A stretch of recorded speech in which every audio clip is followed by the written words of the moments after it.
ไร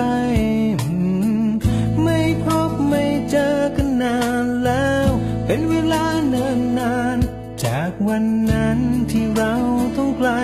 อยู่ตรงนั้นเธอเป็นเช่นไรอยากรู้อยากดูแลใกล้ๆเธอในทุกวันแล้วมีระยะทางที่มันกันเราไว้ดูแลตัวเองดีๆนะคนที่อยู่ทางนั้นคนทางนี้ยังคิดถึงกัน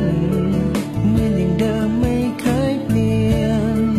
อากาศกลางคืนมันหนาวก็ห่มผ้านอนก่อนหลับฝันหากเธอเหงาให้คิดถึงกัน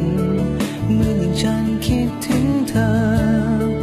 ส่วนคนที่อยู่ทางนี้ไม่ต้องห่วงฉันดูแลตัวเองอย่างดีเพื่อรอวันที่พบกัน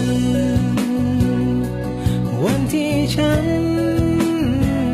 ได้พบเธอ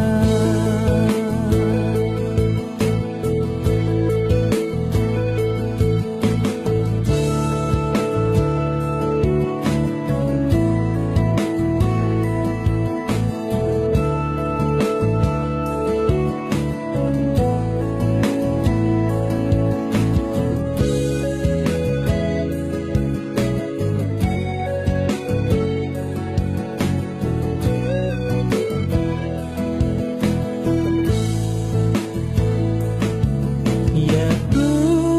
อยากดูแลใกล้ๆเธอในทุกวันแล้วมีระยะทางที่มันกันเราไว้